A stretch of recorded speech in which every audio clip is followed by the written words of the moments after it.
മൊത്തത്തിലും specifically measurement undefined ആയിട്ടുള്ള element ഉള്ളത് നല്ലതല്ല. അപ്പോൾ കുറച്ചുകൂടെ സ്പെസിഫിക് ആയിട്ടുള്ള, കുറച്ചുകൂടെ ക്ലിയർ ആയിട്ടുള്ള, വെൽ ഡിഫൈൻഡ് ആയിട്ടുള്ള ഫോർമുലേഷൻ ഉണ്ടാക്കുക എന്നുള്ളതാണ് ഇനി നമുക്ക് ശ്രമിക്കേണ്ട കാര്യം. അതെ. അപ്പൊ നമുക്ക് എന്നാല് ഓരോ ഇന്റർപ്രിട്ടേഷനിലേക്ക് പോയാലോ? ഓക്കെ. മെയിൻ ആയിട്ട് പല പല ഇന്റർപ്രിട്ടേഷൻസ് ഉണ്ട്. പക്ഷെ നമ്മൾ ഇന്ന് മെയിൻ ആയിട്ട് മെയിൻ സ്ട്രീം 3 മാത്രമേ എടുക്കുന്നുള്ളൂ. കോപ്പൻഹേഗൻ, ഇത് ബോമിയൻ അല്ലെങ്കിൽ ഹിഡൻ വേരിയബിൾസ്, പിന്നെ മെനി വേൾഡ്സ്. ഈ 3 ഇതല്ലാത്ത വേറെ പലതും ഉണ്ട്. ഡൈനാമിക് കൊളാപ്സ്, ഗ്രാവിറ്റേഷണൽ കൊളാപ്സ്, അങ്ങനെ പറയുന്നത് നമ്മൾ അതിലേക്കൊന്നും പോകുന്നില്ല. മെയിൻ സ്ട്രീം 3 മാത്രം പിടിച്ചിരിക്കുകയാണ്. ഓക്കെ. അപ്പം ക്വസ്റ്റ്യൻ ഇതാണ് ഒന്നും കൂടി. സബ് അറ്റോമിക് വേൾഡ് ഇങ്ങനെ വേവ് പോലെയാണ്. പക്ഷെ ഞാൻ നോക്കുമ്പം ഞാൻ ഒറ്റൊരു ഔട്ട്കം മാത്രമേ കാണുന്നുള്ളൂ.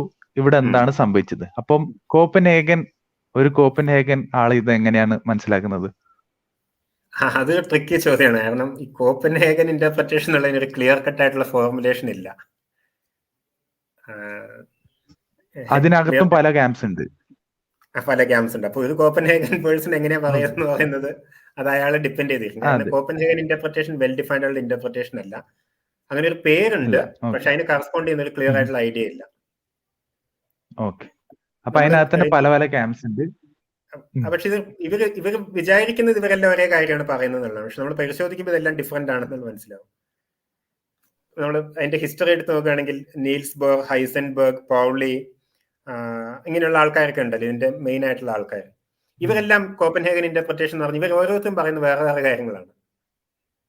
അപ്പൊ അതുകൊണ്ട് അതൊരു അങ്ങനെ ഒരു ക്ലിയർ കട്ട് ആയിട്ടുള്ള ഫോർമുലേഷൻ ഇല്ല. കോമൺ ആയിട്ട് പറയുന്നത് don't talk about what the system is doing between measurements എന്നുള്ളതാണ്. നമുക്ക് മെഷർമെന്റ് നടക്കുമ്പോൾ എന്ത് സംഭവിക്കുന്നതാണ് ക്വാണ്ടം മെക്കാനിക്സ് ഡിസ്ക്രൈബ് ചെയ്യുന്നത്.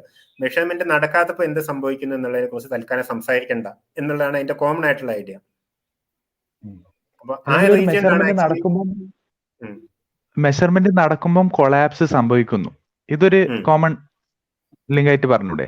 എന്താണ് മെഷർമെന്റ് എന്ന് പറഞ്ഞിട്ടില്ലെങ്കിലും മെഷർമെന്റ് നടക്കുമ്പോൾ സംഭവിക്കുന്നത് ഒരു കൊളാപ്സ് ആണ്. നമ്മൾ ശരിക്കും കാണുന്നുണ്ടല്ലോ. അതായത് 2 പോസിബിലിറ്റീസ് ഒരു റിയാലിറ്റിയാണ് കാണുന്നത്. ഇപ്പം സ്ലിറ്റ് 1ലേക്കും സ്ലിറ്റ് 2 അല്ലെങ്കിൽ ഡെഡ് പ്ലസ് അലൈവ് കാറ്റ് ഒരു സൂപ്പർ പൊസിഷനിലാണ്. പക്ഷെ ഞാൻ മെഷർമെന്റ് നടത്തുമ്പോൾ ആ മൊത്തം കൊളാപ്സ് ആയിട്ട് ഒറ്റ ഒരു ഉത്തരം മാത്രം വരുന്നു. ഇതൊരു കോമൺ പോയിന്റ് ആയിട്ട് പറയാൻ പറ്റുമോ? അതും പറയാൻ പറ്റും. കൊളാപ്സ് എന്ന് പറയണമെങ്കിൽ നമ്മൾ പറഞ്ഞു ഇനീഷ്യൽ സ്റ്റേറ്റിൽ നിന്ന് വേറെ സ്റ്റേറ്റിലേക്ക് ചേഞ്ച് ചെയ്തു നോക്കാം. അപ്പൊ ഇനീഷ്യൽ, അതായത് നമ്മൾ മെഷർമെന്റിന് മുമ്പുള്ള സ്റ്റേറ്റിനെ ആ വേവ് ഫംഗ്ഷൻ ഡിസ്ക്രൈബ് ചെയ്യുന്നുണ്ട്, നമ്മൾ അപ്പോൾ അംഗീകരിക്കും. ഇപ്പൊ കോപ്പൻഹേഗൻ ക്യാമ്പിൽ പലരും അതുപോലും അംഗീകരിക്കുന്നില്ല. ഈ വേവ് ഫംഗ്ഷൻ എന്ന് പറയുന്നത് സിസ്റ്റത്തിന്റെ ഒബ്ജക്റ്റീവ് ആയിട്ടുള്ള സ്റ്റേറ്റിനെ റെപ്രസെന്റ് ചെയ്യുന്ന ഒരു സാധനമല്ല, ഒരു മാത്തമാറ്റിക്കൽ ടൂള് മാത്രമാണ് എന്ന് വേണമെങ്കിൽ റഫായിട്ട് പറയാം. കോപ്പൻഹേഗൻസ് പറയുന്നത് കാറ്റ് ഡെഡ് അലൈവ് എന്നുള്ള ടോക്ക് വേണ്ട. അതെ, നമ്മൾ മെഷർമെന്റ് ചെയ്യുമ്പോൾ കാറ്റ് ഡെഡ് എന്ന് കിട്ടി. അതിന്റെ പ്രോബിലിറ്റി ക്വാണ്ടം മെക്കാനിക്സ് പ്രൊഡിക്ട് ചെയ്യേണ്ട എങ്ങനെയാ പറഞ്ഞു തരുന്നുണ്ട്. അതിന്റെ അപ്പുറത്തേക്ക് നിങ്ങൾ പറയുന്നതിന് മീനിങ് ഇല്ല എന്നുള്ളതാണ്. ഡെഡ് ആൻഡ് അലൈവ് എന്നുള്ള സൂപ്പർ പൊസിഷൻ സ്റ്റേറ്റ്, ഇങ്ങനത്തെ ലാംഗ്വേജ് ഒന്നും നമ്മൾ ഉപയോഗിക്കേണ്ട ആവശ്യമില്ല. അത് പൂച്ചയുടെ മെഷർമെന്റിന് മുമ്പുള്ള ഒബ്ജക്റ്റീവ് സ്റ്റേറ്റ് ആണെന്ന് പറയുന്നതിൽ അർത്ഥമില്ല. മെഷർമെന്റ് ചെയ്യുന്നതിന് മുമ്പ് കാറ്റ് എന്താണ്, കാറ്റിന്റെ സ്റ്റേറ്റ് എന്താണ് എന്ന് പറയുന്നതിൽ അർത്ഥമില്ല എന്നുള്ളതാണ്. അപ്പൊ ശ്രോഡിഞ്ചർ ഇക്വേഷൻ വേറെ ഒരു ഇക്വേഷൻ. അതെ, പ്രോബിലിറ്റി ഈ രീതിയിൽ കാൽക്കുലേറ്റ് ചെയ്യാനുള്ള ഒരു ടൂള് മാത്രമാണ് ഷ്രോഡിംഗർ ഇക്വേഷൻ. അല്ലാതെ സിസ്റ്റത്തിന്റെ ഒബ്ജക്റ്റീവ് സ്റ്റേറ്റിനെ ഡയറക്റ്റ് ആയിട്ട് റെപ്രസെന്റ് ചെയ്യുന്ന ഒന്നല്ല. അതൊരു വ്യൂ പോയിന്റ്. അങ്ങനെ ഒരു ഒബ്ജക്റ്റീവ് സ്റ്റേറ്റ് തന്നെ ഇല്ല എന്നുള്ള അതിന്റെ വേറൊരു വ്യൂ പോയിന്റ്. അതായത് ഏതൊക്കെ രീതിയിൽ മെഷർമെന്റ് ആണ് റിയാലിറ്റിയെ ക്രിയേറ്റ് ചെയ്യുന്നത് എന്നുള്ളത്. അത് അങ്ങനെ ഒരു ഒബ്ജക്റ്റീവ് നമ്മൾ മെഷർമെന്റുമായിട്ട് ബന്ധപ്പെട്ട് മാത്രമേ നമുക്ക് നേച്ചറിനെ കുറിച്ച് എന്തെങ്കിലും പറയാൻ കഴിയുള്ളൂ. മെഷർമെന്റ് നടത്താത്തപ്പോ സിസ്റ്റം അല്ലെ ക്വാണ്ടം മെക്കാനിക്കൽ സിസ്റ്റം എങ്ങനെ ബിഹേവ് ചെയ്യുന്നു എന്നുള്ളതിനെ കുറിച്ചുള്ള ടോക്ക് സെൻസ്ലെസ് ആണ്. കാരണം it doesn't even if we can talk about it then it doesn't exist എന്നുള്ള ഈ ലോജിക്കൽ പോസിറ്റിവിസത്തിന്റെ ഒരു ഇൻഫ്ലുവൻസ് നന്നായിട്ടുണ്ടായിരുന്നു. അക്കാലത്ത് വിയന്ന സർക്കിളും അല്ലെ അതൊക്കെ സ്ട്രോങ് ആയിട്ടുള്ള. അതായത് the moon doesn't exist until I look at it, ആ ലെവൽ സാധനം. അതെ, പോസിറ്റിവിസ്റ്റിന്റെ ഒരു ലോജിക്കൽ കൺക്ലൂഷൻ അത് തന്നെയാണല്ലോ ശരിക്കും. മാക്കിന്റെ ഒക്കെ എർണസ്റ്റ് മാക്ക് എന്ന് പറഞ്ഞ ആളൊക്കെ ഉണ്ടായിരുന്നല്ലോ.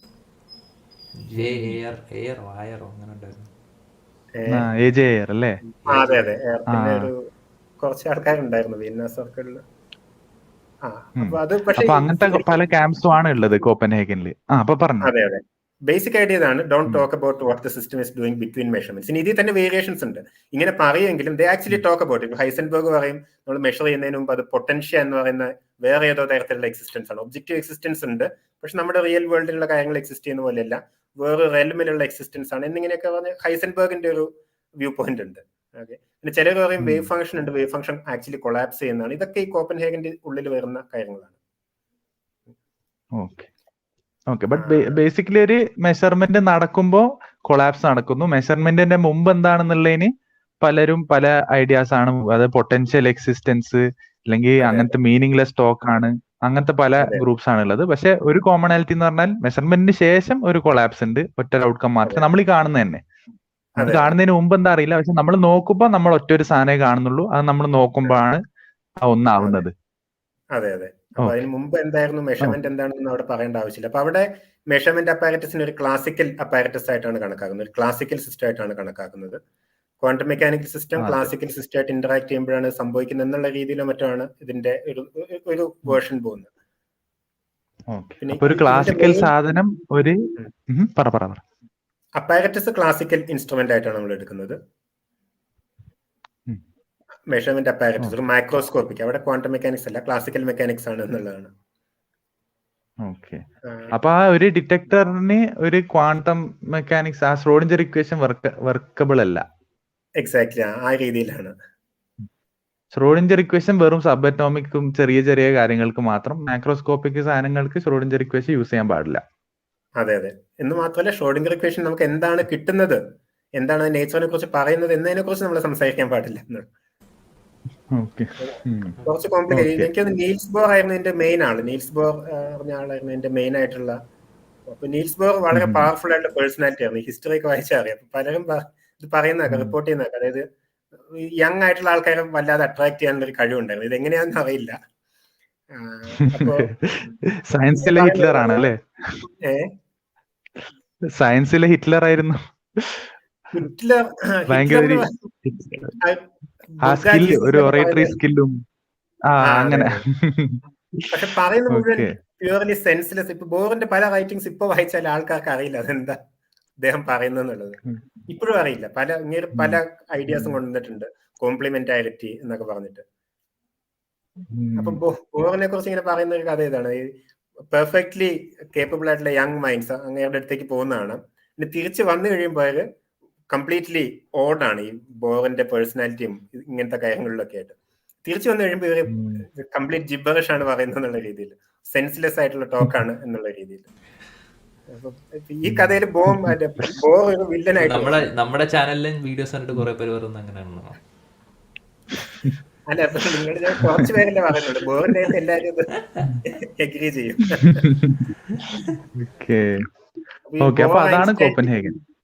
ബോർ ഐൻസ്റ്റൈൻ ഡിബേറ്റ്സ് ഒക്കെ ഉണ്ടല്ലോ. അപ്പൊ ശരിക്കും നമ്മൾ വായിച്ചു നോക്കാൻ ഐൻസ്റ്റൈൻ തന്നെയാണ് മുൻതൂക്കം. പക്ഷെ ജനറൽ പെർസെപ്ഷൻ പറയുന്നത് ബോർ ഐൻസ്റ്റൈനെ തോപ്പിച്ചു എന്നുള്ളതാണ്. പക്ഷെ ശരിക്കും ഐൻസ്റ്റൈന്റെ ചോദ്യങ്ങൾക്ക് ബോർ ഉത്തരം പറഞ്ഞിട്ടില്ല എന്നുള്ളത് ഡീറ്റെയിൽഡ് ആയിട്ട് വായിച്ചു നോക്കുമ്പോൾ മനസ്സിലാവും. ആർക്കും മനസ്സിലാത്ത എന്തൊക്കെയോ ബോർ പറഞ്ഞിട്ടുണ്ട്, പക്ഷെ ഐൻസ്റ്റൈന്റെ ചോദ്യങ്ങൾ ഇപ്പോഴും റെലവെന്റ് ആണ്. അത് ക്ലിയർ കട്ട് ആൻസർ അല്ല. ഓക്കെ, അപ്പൊ അതാണ് കോപ്പൻഹേഗൻ. ഇനി നമുക്ക് രണ്ടാമത്തെ ഇന്റർപ്രിട്ടേഷനിൽ പോവാം, വേറൊരു മനസ്സിലാക്കാനുള്ള വേറൊരു രീതി. അതെ, ഇത് ഡിബ്രോയി ബോം ഇന്റർപ്രിട്ടേഷൻ എന്ന് പറയുന്നത്. അപ്പൊ ആദ്യം ഡിബ്രോയി പ്രപ്പോസ് ചെയ്തിട്ടുണ്ടായിരുന്നു ഈ സോൾവേ കോൺഫറൻസിന്റെ സമയത്ത്. അപ്പൊ ആ സമയത്ത് വല്ലാതെ എതിർപ്പ് വന്ന പുള്ളിനെ അത് നിർത്തി, മുന്നോട്ട് കൊണ്ടുപോയില്ല. പക്ഷെ ബോം പിന്നീട് ഇൻഡിപെൻഡന്റ്ലി ഇത് ഡിബ്രോയുടെ അതേ കൺക്ലൂഷനിലേക്ക് എത്തി, അതിനെ ഡെവലപ്പ് ചെയ്തു, ഒരു കംപ്ലീറ്റ് തിയററ്റിക്കൽ ഫോർമുലേഷൻ ആയിട്ട് ഡെവലപ്പ് ചെയ്യുകയും ചെയ്തു. ഇതിനാണ് പൈലറ്റ് വേവ് തിയറി അല്ലെങ്കിൽ ഡിബ്രോയി ബോം ഇന്റർപ്രിട്ടേഷൻ എന്നൊക്കെ പറയുന്നത്. അപ്പൊ ഇവിടെ ഒരു സിമ്പിൾ ഹിഡൻ വേരിയബിൾസ് ഇത് തന്നെയാണല്ലോ. അതെ അതെ, ഇതിനെ ഹിഡൻ വേരിയബിൾസ് തിയറി എന്നും പറയും. കുറച്ച് മിസ്ലീഡിംഗ് ആണ്, ഞാൻ പറയാം എന്തുകൊണ്ടാണെന്ന്. അപ്പൊ ബോമിന്റെ ഐഡിയ ഇതാണ്. ബോം നോക്കുമ്പോൾ ശരിക്കും ഒരു ഇന്റർഫറൻസ് പാറ്റേൺ കിട്ടുന്നുണ്ട്. ഇന്റർഫറൻസ് പാറ്റേൺ എന്ന് പറയുന്നത് വേവ്സിന്റെ ഒരു പ്രത്യേകതയാണ് അല്ലെ, സാധാരണ വേവ്സ് കാണിക്കുന്ന ഒരു പ്രത്യേകതയാണ്. അതേസമയം പാർട്ടിക്കിൾ സ്ക്രീനുമായിട്ട് ഇന്ററാക്ട് ചെയ്യുന്ന ഒരു പോയിന്റിലാണ്, ശരിക്കും ഒരു പാർട്ടിക്കിൾ പോലെയാണ്.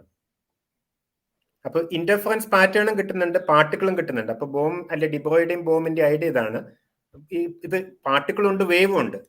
ഒരു അതായത് വേവ് മാത്രമല്ല, പാർട്ടിക്കിൾ മാത്രമല്ല, both particles and waves, both particles and waves എന്നുള്ളതാണ്. ഈ വേവ്സിന്റെ ഇവല്യൂഷനാണ് ഷ്രോഡിംഗർ ഇക്വേഷൻ കാണിക്കുന്നത്. പാർട്ടിക്കിൾസിന്റെ ഇവല്യൂഷൻ കാണിക്കുന്ന വേറെ ഇക്വേഷൻ ഉണ്ട്, ബോമിന്റെ ഒരു ഇക്വേഷൻ ഉണ്ട്. ഓക്കെ, അപ്പൊ ഒരു എക്സ്ട്രാ ഇക്വേഷൻ കൂടെ ആഡ് ചെയ്യാണ്. ഇപ്പൊ ഈ വേവിന്റെ ധർമ്മം എന്ന് പറഞ്ഞാൽ ഈ പാർട്ടിക്കിൾസിനെ ഗൈഡ് ചെയ്യാന്നുള്ളതാണ്. പൈലറ്റ് വേവ്, അതാണ് ഈ പൈലറ്റ് വേവ്, ഇതിനെ പൈലറ്റ് വേവ് ഇന്റർപ്രിറ്റേഷൻ എന്നും പറയും. അതായത് ഈ വേവ്സ് ഷ്രോഡിംഗർ ഇക്വേഷൻ അനുസരിച്ച് ഇവോൾവ് ചെയ്യും. ഈ വേവ്സ് പാർട്ടിക്കിൾസിനെ ഗൈഡ് ചെയ്യുകയാണ്. ഈ ഗൈഡിങ് ഇതനുസരിച്ചാണ്, ഒരു ഗൈഡൻസ് കണ്ടീഷൻ ഒക്കെ ഉണ്ട്, ഗൈഡൻസ് ക്രൈറ്റീരിയ ഒക്കെ ഉണ്ട്, ഇതനുസരിച്ചാണ് ഇത് മൂവ് ചെയ്യുന്നത്. അപ്പോൾ ഓൺട്രോളജി കുറച്ചുകൂടെ എക്സ്പാൻഡ് ചെയ്തു, വേവ് ഉണ്ട് പാർട്ടിക്കിൾ ഉണ്ട് എന്നാക്കി. അതൊക്കെ ഇവിടെ വേവ് ഫംഗ്ഷൻ കൊളാപ്സ് ഒന്നുമില്ല. പാർട്ടിക്കിൾസ് ഡിറ്റർമിനിസ്റ്റിക് ആയിട്ടാണ് ഇവോൾവ് ചെയ്യുന്നത്. അതിന് ഡെഫിനറ്റ് ആയിട്ടുള്ള ട്രജക്ടറി ഉണ്ട്, പക്ഷെ നമുക്ക് അതിനെ കുറിച്ചുള്ള നോളജ് ഇല്ല, കംപ്ലീറ്റ് നോളജ് ഇല്ല. കംപ്ലീറ്റ് നോളജ് ഇല്ലാത്തതുകൊണ്ടൊക്കെ പ്രോബിലിറ്റീസിനെ കുറിച്ച് സംസാരിക്കേണ്ടി വരികയാണ്. അപ്പൊ ഇവിടെ ഹിഡൻ വേരിയബിൾ എന്നുള്ള കുറച്ച് മിസ്ലീഡിംഗ് ആവാൻ കാരണം, ഇനീഷ്യലി ഉള്ള ക്വാണ്ടം മെക്കാനിക്സിലേക്ക് ബോം ആഡ് ചെയ്തത് ഹിഡൻ ആയിട്ടുള്ള ഒന്നുമല്ല, പാർട്ടിക്കിൾസിനെയാണ്. ഇനീഷ്യലായിട്ട് ക്വാണ്ടം മെക്കാനിക്സിൽ വേവ് ഫംഗ്ഷൻ ആണുള്ളത്.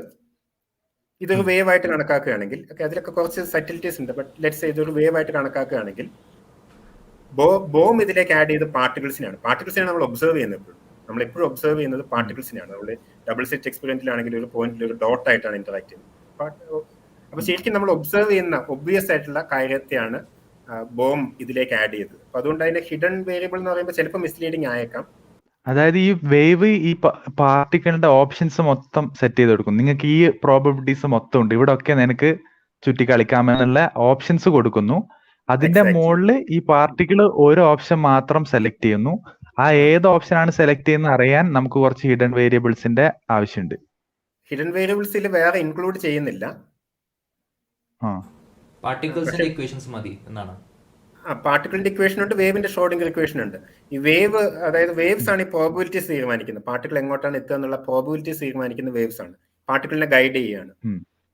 പക്ഷെ ഈ വേവ് ഫംഗ്ഷൻ നമ്മൾ എടുക്കുന്ന സമയത്ത് അത് കംപ്ലീറ്റ്ലി യൂണിവേഴ്സിന്റെ അങ്ങേയറ്റത്തുള്ള കാര്യം പോലും ഈ വേവ് ഫംഗ്ഷൻ ഇപ്പൊ മാറ്റം ഉണ്ടാക്കിക്കൊണ്ടിരിക്കും. അപ്പൊ അതുകൊണ്ട് നമുക്ക് അതിനെ കുറിച്ച് കംപ്ലീറ്റ് ആയിട്ട് അറിയില്ല എന്താണ്. ഈ അറിവില്ലായ്മ നമുക്ക് പ്രോബിലിറ്റീസിന്റെ ടേംസിൽ പറയേണ്ടി വരികയാണ്. അപ്പൊ ഇതിൽ ഈ വേവ് ഫംഗ്ഷൻ ഡെഫിനറ്റ് ആൻസർ ഉണ്ട്, ഡെഫിനറ്റ് ആയിട്ടുള്ള ആൻസർ ഉണ്ട്. ഈ പാർട്ടിക്കിള് നമ്മൾ നോക്കാത്തപ്പോഴും പാർട്ടിക്കിൾ കൃത്യമായിട്ട് സാധാരണ പാർട്ടിക്കിൾസ് പോകുന്ന പോലെയാണ് പോകുന്നത്. ഇതിനെ ഗൈഡ് ചെയ്യുന്ന ഒരു വേവ് ഉണ്ട് എന്ന് മാത്രം.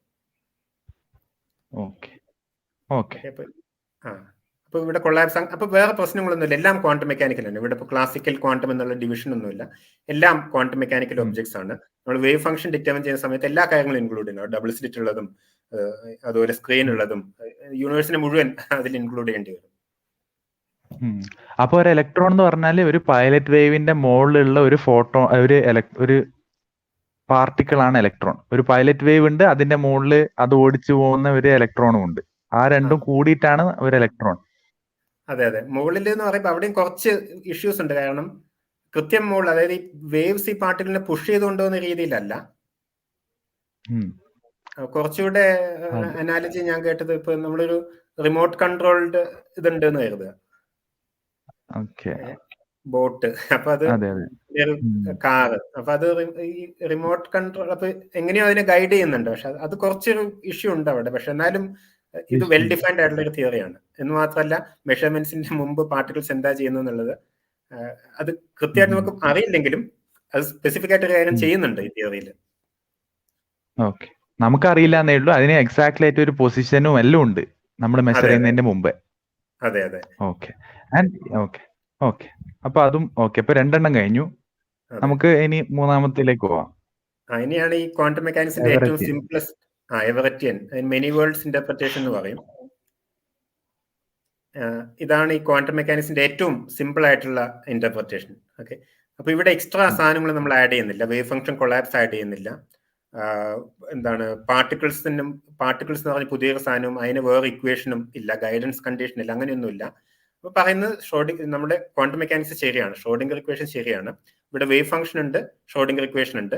വേവ് ഫംഗ്ഷൻ എന്ന് പറയുന്നത് ക്വാണ്ടം മെക്കാനിക്കൽ അല്ലെങ്കിൽ സിസ്റ്റത്തിന്റെ ഒബ്ജക്റ്റീവ് സ്റ്റേറ്റിനെ റെപ്രസെന്റ് ചെയ്യുന്നുണ്ട്. അത് ഷ്രോഡിംഗർ ഇക്വേഷൻ അനുസരിച്ച് എപ്പോഴും ഇവോൾവ് ചെയ്യുന്നു എന്നുള്ളതാണ് എവററ്റിയൻ ക്വാണ്ടം മെക്കാനിക്സ്. ഏറ്റവും സിമ്പിൾ ആയിട്ടുള്ള ഇതാണ്. അപ്പൊ there's no collapse of wave function, no different particles and waves, അങ്ങനെയുള്ള കാര്യങ്ങളൊന്നുമില്ല. Just wave function and Schrödinger equation, അത്രേ ഉള്ളൂ. അത് മതി എന്നുള്ളതാണ് എവററ്റിന്റെ വ്യൂ പോയിന്റ്. അങ്ങനെയാണെങ്കിൽ ഡിഫറൻസ് എന്താണ്? ഈ ഒബ്സർവേഷനും ഇതും തമ്മിലുള്ള ഡിഫറൻസ് വരുന്നത് എന്തുകൊണ്ടാണ്?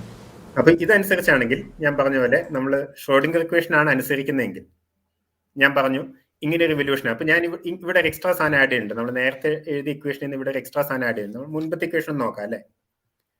ഞാൻ പറഞ്ഞു ഷ്രോഡിംഗർ ഇക്വേഷന്റെ ഇവല്യൂഷൻ നമ്മൾ സീരിയസ് ആയിട്ട് എടുക്കുകയാണെങ്കിൽ ഇതാണ് സംഭവിക്കുക എന്ന് പറഞ്ഞു അല്ലെ. അതായത് non decayed cat alive observer happy.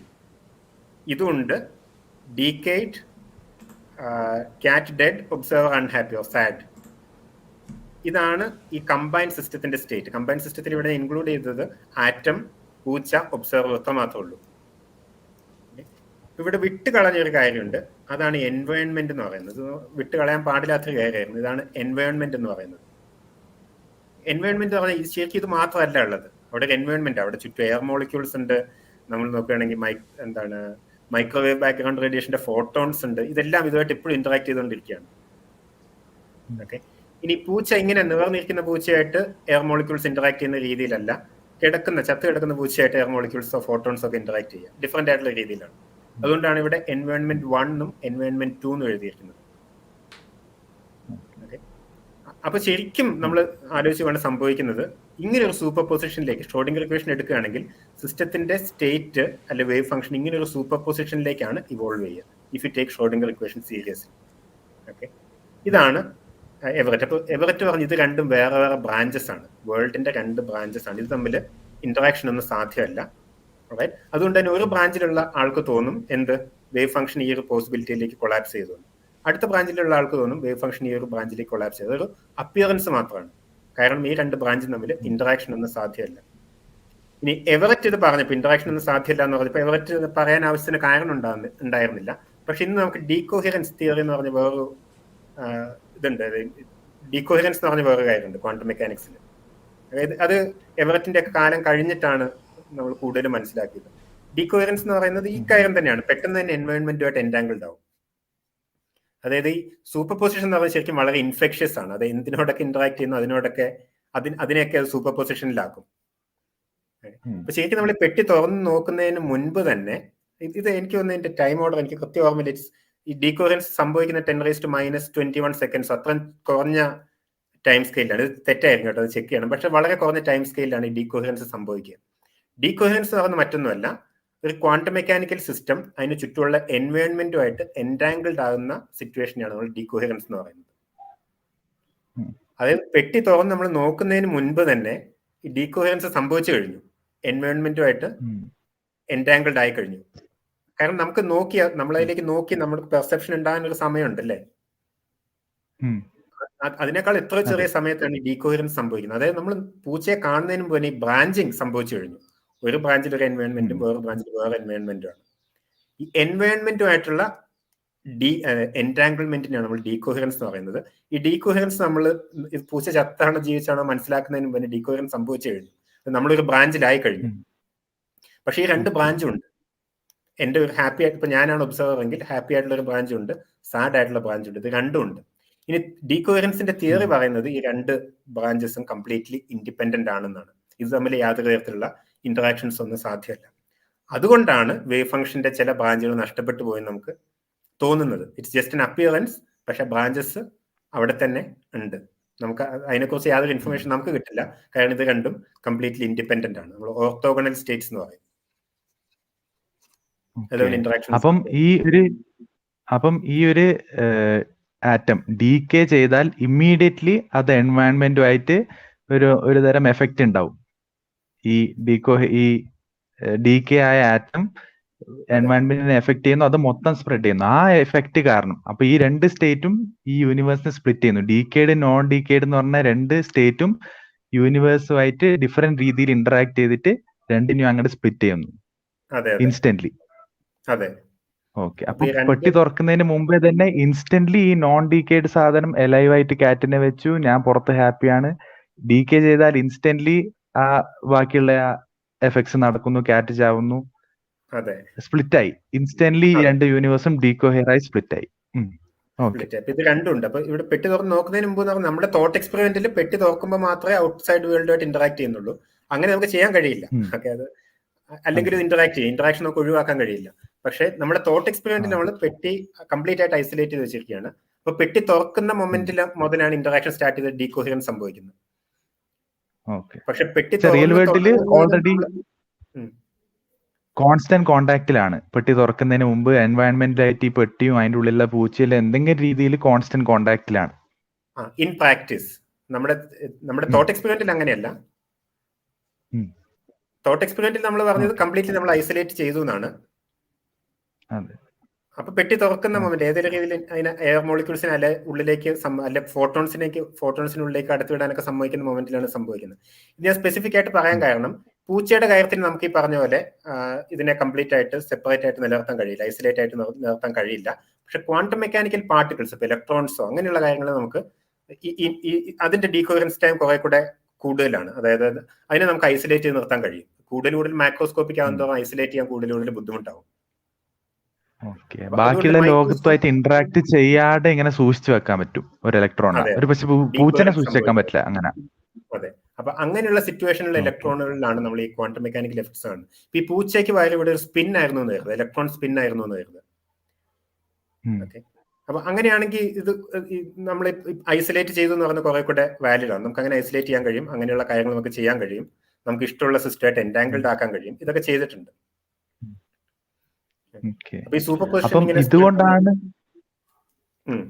ഇതുകൊണ്ടാണോ macroscopic സാധനങ്ങൾക്ക് സൂപ്പർ പൊസിഷൻ ഇല്ലാത്തത്? അത് കോൺസ്റ്റന്റ്ലി ഇന്ററാക്ട് ചെയ്ത് ഡീകോഹിയർ ആയി കഴിഞ്ഞു. അതുകൊണ്ട് ഒരിക്കലും ഒരു സൂപ്പർ പൊസിഷൻ ഉണ്ടാകാൻ പറ്റില്ല. ചെറിയ സാധനങ്ങൾ ഐസൊലേറ്റ് ചെയ്താൽ സൂപ്പർ പൊസിഷൻ ഉണ്ടാക്കാം. പക്ഷെങ്കിൽ പുറത്തുള്ള വേൾഡുമായിട്ട് ഇന്ററാക്ട് ചെയ്ത് കഴിഞ്ഞാൽ ഓട്ടോമാറ്റിക്കലി ഡീകോഹിയർ ആയി. പൂച്ചനെ നമുക്ക് അങ്ങനെ ഐസൊലേറ്റ് ചെയ്യാൻ പറ്റൂല. ഡീകോഹിയർഡ് പൂച്ചകൾ മാത്രമേ എക്സിസ്റ്റ് ചെയ്യുന്നുള്ളൂ ഈ ലോകത്ത്. അതെ, അപ്പൊ നമ്മളിങ്ങനെ ഇപ്പൊ ഈ ക്വാണ്ടം മെക്കാനിക്കൽ പ്രോസസ് ഓരോന്ന് സംഭവിക്കുമ്പോൾ നമ്മളിങ്ങനെ സ്പ്ലിറ്റ് ആയിക്കൊണ്ടിരിക്കുന്നുണ്ട്. നമ്മുടെ യൂണിവേഴ്സ് ഇങ്ങനെ ബ്രാഞ്ച് ആയിക്കൊണ്ടിരിക്കുന്നുണ്ട്. ഷ്രോഡിംഗർ ഇക്വേഷൻ അനുസരിച്ച് പുതിയതൊന്നും നമ്മൾ ഇടുന്നില്ല ഇതിൽ. ജസ്റ്റ് ഷ്രോഡിംഗർ ഇങ്ങനെ ബ്രാഞ്ച് ആയിക്കൊണ്ടിരിക്കുന്നുണ്ട്. പക്ഷെ നമ്മുടെ പെർസെപ്ഷന്റെ ഭാഗം ആവുന്നില്ല അത്. അതുകൊണ്ട് നമുക്ക് തോന്നുകയാണ് വേവ് ഫംഗ്ഷൻ കൊളാപ്സ് ചെയ്യുന്നത്. It doesn't become part of A perception. Super position എന്ന് പറയുന്നത് നമ്മൾ സൂപ്പർ പൊസിഷനിലായിരിക്കുക എന്ന് പറയുന്നത് നമ്മുടെ പെർസെപ്ഷന്റെ ഭാഗമല്ല. കാരണം ഇത് രണ്ട് ബ്രാഞ്ച് ആയി കഴിഞ്ഞപ്പോൾ ഇത് entirely for all purposes they are different persons. Split ആവുന്നതിന് തൊട്ട് മുമ്പ് വരെ അവരുടെ ഹിസ്റ്ററി സെയിം ആയിരുന്നു. സ്പ്ലിറ്റ് ചെയ്ത് കഴിഞ്ഞ് they are having entirely different. അപ്പൊ ഇവിടെ ഒരു ചോദ്യം വരുന്നത് വെച്ചാൽ ഇത് കേൾക്കുമ്പോൾ ആളുകള് ഇത് ഇങ്ങനെ ബ്രാഞ്ച് ഔട്ട് ആയി എന്ന് പറയുമ്പോൾ ഇവരൊക്കെ ശരിക്കും എക്സിസ്റ്റ് ചെയ്യുന്നുണ്ട്, അതായത് ഞാൻ വേറെ ലോകത്ത് ഇവിടെ സന്തോഷത്തിൽ ഇരിക്കുന്നു എന്നാണ് എടുക്കേണ്ടത്, അതോ it was one of the possibilities but ഇങ്ങനെയാണ് നടന്നത് എന്നാണോ എടുക്കേണ്ടത്? കാരണം ആളുകൾ മറ്റേ മൾട്ടിവേഴ്സ് ഒക്കെ എടുത്തോണ്ട് ചിന്തിക്കാൻ തുടങ്ങും. അതെ, ഇതിനെ പാരലൽ യൂണിവേഴ്സസ് എന്ന് പറയാറുണ്ട്. അപ്പൊ ഇത് ശരിക്കും നമ്മളിവിടെ കൂടുതലൊന്നും ചെയ്തിട്ടില്ല. നമ്മൾ ഷ്രോഡിംഗർ ഇക്വേഷൻ എപ്പോഴും വാലിഡ് ആണെന്നുള്ള ആകെ ഒരു കാര്യം എടുത്തിട്ട് അതൊരു അസംഷൻ അല്ലായിരുന്നു. നമുക്ക് ടൈം എവല്യൂഷൻ ഇക്വേഷൻ ഉണ്ട്, അത് എല്ലാ സമയത്തും വാലിഡ് ആണ്. അത് വളരെ സക്സസ്ഫുൾ ആണ്, അതിന്റെ പ്രൊഡിക്ഷൻസ് എല്ലാം കറക്റ്റ് ആണ്. അതുകൊണ്ട് ഇത് വാലിഡ് ആണ് എന്നുള്ള കാര്യം നമ്മൾ എക്സ്ട്രാ അസ്യൂം ചെയ്യില്ല. We just accept that this is the correct theory. അങ്ങനെ അക്സെപ്റ്റ് ചെയ്യുകയാണെങ്കിൽ ഇങ്ങനെ രണ്ട് ബ്രാഞ്ചസ് ഉണ്ട് എന്നുള്ളത് സത്യമാണ്, ഇങ്ങനെ തന്നെ ആയിരിക്കണം ഉണ്ടാവും. ഇനി ഈ ഷ്രോഡിംഗർ ഇക്വേഷൻ നമ്മൾ എടുക്കുകയാണെങ്കിൽ ബ്രാഞ്ചസ് ഒക്കെ ഓൾറെഡി അവിടെ ഉണ്ട്. നമ്മൾ ബാക്കി ഇന്റർപ്രിറ്റേഷൻസ് എല്ലാം നോക്കുകയാണെങ്കിൽ ഈ ബാക്കി ബ്രാഞ്ചസിനെല്ലാം എങ്ങനെയൊക്കെ ഒഴിവാക്കി കളയാനുള്ള ചില ഗിമ്മിക്കുകളാണ്. വേവ് ഫംഗ്ഷൻ കൊളാപ്സ് ചെയ്യുന്നു, അല്ലെങ്കിൽ പൈലറ്റ് വേവ് ആണ്, വേറെ പാർട്ടിക്കിളിന് സ്പെസിഫിക് ട്രജക്ടറി ഉണ്ട്. അപ്പൊ ശരിക്കും ഇതിനെ കുറിച്ച് പറയുന്നത് ഈ വേൾഡ്സ് ഒക്കെ ശരിക്കും ക്വാണ്ടം മെക്കാനിക്സ് അവിടെ ഉണ്ട്, ഷ്രോഡിംഗർ ഇക്വേഷനിലുണ്ട്. പിന്നെ നമ്മൾ ഷ്രോഡിംഗർ ഇക്വേഷന് പുറമെ ചില കാര്യങ്ങൾ ആഡ് ചെയ്യാണ്. എന്തിനാണ്? ഈ വേൾഡ്സിനെ ഒഴിവാക്കി കളയാൻ. ഇപ്പൊ ഞാൻ നേരത്തെ ഒരു ഇലക്ട്രോൺ ഒരേ സമയം രണ്ട് സ്ഥലത്തായിരുന്നു എന്ന് പറഞ്ഞ് നമ്മൾ അക്സെപ്റ്റ് ചെയ്തു. അതിന്റെ എക്സ്പെരിമെന്റിൽ ഇത് നമ്മൾ കണ്ടതാണ്. അത് അക്സെപ്റ്റ് ചെയ്യുകയാണെങ്കിൽ ആക്ച്വലി നമ്മൾ ഇത് അക്സെപ്റ്റ് ചെയ്ത് കഴിഞ്ഞു എന്നാണ് എനിക്ക് തോന്നുന്നത്. കാരണം അത് നമ്മൾ അക്സെപ്റ്റ് ചെയ്തു അല്ലെ, അത് എക്സ്പെരിമെന്റിൽ നമ്മൾ അതിന്റെ ഇന്റർഫറൻസ് പാറ്റേൺ കണ്ടു, നമ്മൾ അക്സെപ്റ്റ് ചെയ്ത് കഴിഞ്ഞെങ്കിൽ ഇത് നമ്മൾ ഓൾറെഡി അക്സെപ്റ്റ് ചെയ്ത് കഴിഞ്ഞു. കാരണം ഇലക്ട്രോണിന്റെ കാര്യത്തിൽ ശരിയാണെങ്കിൽ നമുക്കറിയാം നമ്മളെല്ലാവരും മൈക്രോസ്കോപ്പിക് പാർട്ടിക്കിൾസ് കൊണ്ടൊക്കെയാണ് കൺസ്ട്രക്ട് ചെയ്യപ്പെട്ടിരിക്കുന്നത്. ഓക്കെ, നമ്മുടെ കാര്യത്തിൽ മാത്രം ഈ ഷ്രോഡിംഗർ ഇക്വേഷൻ ഒരു എക്സെപ്ഷൻ തരേണ്ട ആവശ്യമില്ല. ലോകം അല്ലെ ഫിസിക്സിന്റെ നിയമങ്ങൾ ഒരു എക്സെപ്ഷൻ തരേണ്ട ആവശ്യമില്ല. If you accept it for the case of electron, it's only a matter of logical continuity അല്ലെ, to accept that it has to be true for everything.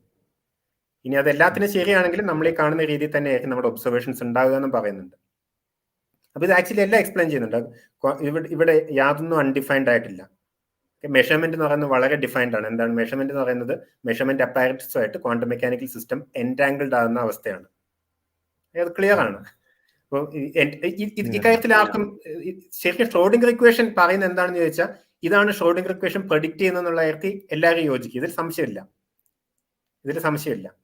Okay, പക്ഷെ ഇത് കഴിഞ്ഞ് എന്ത് സംഭവിക്കുന്നു എന്നുള്ളതാണ്. അപ്പൊ ചിലർ പറയും വേവ് ഫംഗ്ഷൻ കൊളാപ്സ് ചെയ്യുന്നുണ്ട് എന്നിങ്ങനെ രീതിയിലുള്ള പല രീതിയിൽ ഇതിനെ ഒഴിവാക്കാൻ ശ്രമിക്കും, ബാക്കിയുള്ള ബ്രാഞ്ചസിനെ ഒഴിവാക്കാൻ ശ്രമിക്കും. പക്ഷെ ഈ ബ്രാഞ്ചസ് അവിടെ ഉണ്ട്. നമ്മളതിനെ അപ്പൊ മിനിമലിസ്റ്റിക് ആയിട്ടുള്ള ഒരു തിയറി, നമ്മൾ ഒക്കാംസ് റൈസർ എടുത്തിട്ട് തിയറിയിലുള്ള അനാവശ്യമായിട്ടുള്ള കാര്യങ്ങൾ ഒഴിവാക്കി കളയുകയാണെങ്കിൽ ഇതാണ് സംഭവിക്കുന്നത്. ഈ വേൾഡ്സ് എല്ലാം ഉണ്ട്, ഇപ്പോഴും ബ്രാഞ്ച് ചെയ്തുകൊണ്ടിരിക്കുന്നുണ്ട്. ഇപ്പൊ എന്റെ തന്നെ ഡിഫറെന്റ് കോപ്പീസ് ഓരോ നിമിഷവും സൃഷ്ടിക്കപ്പെട്ടുകൊണ്ടിരിക്കുന്നത്, ക്ലോണുകൾ സൃഷ്ടിക്കപ്പെടുന്ന പോലെയാണ്. വേറെ പേഴ്സൺ തന്നെയാണ്. കാരണം ഇവിടെ ഞാൻ ഹാപ്പിയാണ്, ബ്രാഞ്ചിൽ വേറൊരു വേർഷനിൽ എൻ്റെ തന്നെ ഞാനുമായിട്ടൊരു കോമൺ പാസ്റ്റ് ഉണ്ടായിരുന്ന ഒരാള് അൺഹാപ്പിയാണ്. ഓക്കെ, ഞാൻ ഇവിടെ ഹാപ്പി ആയതുകൊണ്ട് ചിലപ്പോൾ ഹാപ്പി ആയിട്ടുള്ള ലൈഫ് സ്റ്റൈൽ ആയിരിക്കും. ഇയാൾ ചിലപ്പോൾ അൺഹാപ്പി ആയതുകൊണ്ട് മദ്യപിക്കാൻ പോയിട്ടുണ്ടാവും, അവിടെ ആരെങ്കിലും കണ്ടുമുട്ടിയിട്ടുണ്ടാവും. അങ്ങനെ ഇത് കഴിഞ്ഞുള്ള ഇവല്യൂഷൻ കംപ്ലീറ്റ്ലി ഡിഫറെന്റ് ആണ്. But both branches equally real ആണ്. ഷ്രോഡിംഗർ ഇക്വേഷനിൽ ഉള്ളതാണ്. ഈക്വലി റിയൽ ആണ്. ആ കമ്മിറ്റ്മെന്റ് എന്തായാലും മെനി വേൾഡ്സ് എടുക്കണ്ട. അതായത് ബാക്കിയുള്ള വേൾഡ്സിന് നമ്മളെ ബ്രാഞ്ചിനെ കാട്ടി റിയാലിറ്റി കുറവാണെന്നുള്ള ഒരു ക്ലെയിം അങ്ങനെയൊന്നും ഇല്ല. പൊട്ടൻഷ്യൽ വേൾഡ്സ് അങ്ങനെയൊന്നല്ല, ഈക്വലി റിയൽ ആസ് നമ്മളിപ്പം ജീവിക്കുന്ന വേൾഡ്. എക്സാക്ട്ലി, അതൊരു കമ്മിറ്റ്മെന്റ് അല്ല. നമ്മൾ ഇവിടെ ശരിക്കും എക്സ്ട്രാ കമ്മിറ്റ്മെന്റ്സ് ഇല്ല. ശരിക്കും നമ്മൾ നോക്കുകയാണെങ്കിൽ ബാക്കി ഇന്റർപ്രിറ്റേഷൻസിലാണ് എക്സ്ട്രാ കമ്മിറ്റ്മെന്റ്സ് ഉള്ളത്. വേവ് ഫംഗ്ഷൻ കൊളാപ്സ് ചെയ്യുന്നത്, അങ്ങനെ ഒരു വേറെ റൂൾ ഉണ്ട്. ടൈം എവല്യൂഷന് വേറെ റൂൾ ഉണ്ട് എന്ന് പറയുന്നത് വേവ് ഫംഗ്ഷൻ കൊളാപ്സ് തിയറീസ് ഉണ്ട്. ഓക്കെ, പൈലറ്റ് ഇതിലാണെങ്കിൽ വേറെ എക്സ്ട്രാ കമ്മിറ്റ്മെന്റ് ഇടുന്നുണ്ട്. പാർട്ടിക്കിൾ മാത്രമല്ല വേവും കൂടെ ഉണ്ട്, വേവ്സ് മാത്രമല്ല പാർട്ടിക്കിൾസും കൂടെ ഉണ്ട്. അപ്പൊ ഒരു എക്സ്ട്രാ കമ്മിറ്റ്മെന്റും ഇല്ലാത്ത തിയറിയാണ് many worlds interpretation. You just take Schrödinger equation seriously, അത്രേ ഉള്ളൂ. വേറെ ഒന്നുമില്ല. ഇത് ശരിക്കും കമ്മിറ്റ്മെന്റ്സ് ഒന്നും ഇല്ല. കമ്മിറ്റ്മെന്റ്സ് ഇല്ലാത്ത തിയറിയാണ് എവററ്റിയൻ ക്വാണ്ടം മെക്കാനിക്സ് എന്ന് പറയുന്നത്. അതുകൊണ്ടാണോ സെബാസ്റ്റ്യന്റെ പേര് സെബാസ്റ്റ്യൻ മെനി വേൾഡ്സ് എന്ന് സേവ് ചെയ്തത്?